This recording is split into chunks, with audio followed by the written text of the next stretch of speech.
Hey, it's Clay Trader, and this will be a video chart on ticker symbol PLUG. We will take a look at the 30-minute time frame.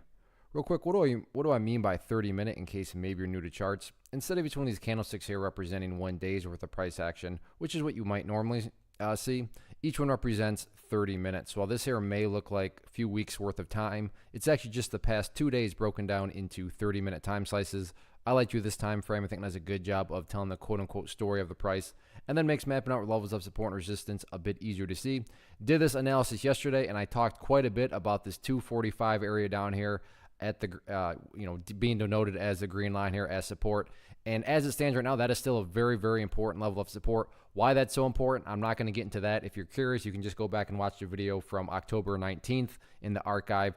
But just if you do trust me, though, just understand that that is still a very applicable level of support, and definitely, the muscled one from the grand scheme of things perspective. However, after the very nice day today, there's definitely some newer supports that need to be focused on. So the ideal level of support, I mean, if you say, hey, Clay, what would make this chart look the absolute strongest going forward? That would be if the price can stay up above $2.60. Again, ideal. I'm not saying that if the price breaks below $2.60, that everything's totally ruined or anything like that. I'm just saying that, what would make the chart look the best?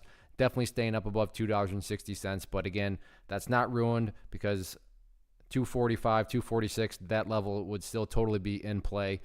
So 260, 245, definitely those two important areas of support going forward. What about areas of resistance? Well, at this point in time, it's really all about the famous 200 period simple moving average, which on my chart is being denoted by the pink line right there. Even if you have just a very surface deep understanding of charts, I'm sure you've heard of the 200 period, and you know that when the price is below it, it does tend to act as resistance, and we actually already have a perfect example. Whoops, let's try that again. Already have a perfect example of that. Let me get this box out of the way first. There we go. So you look back here at the history of the chart from a couple weeks ago, and you can see right here the price just tried to get back above that pink line and couldn't quite do it after the price fell below it.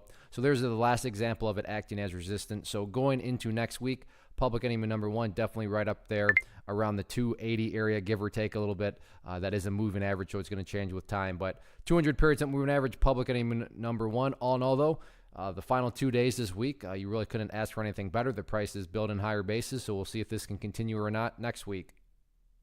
One of the biggest questions that I get is, hey Clay, how do you find the stocks that you trade? So what I've done is put together a free resource guide where I talk about the tools that I use to locate stocks that I find interesting and think may have potential. So if that sounds like something that could add value to you as a trader, then click on the image that is up on the screen right now and I will email you the guide. The guide itself is very short and to the point, and best part, it's completely free.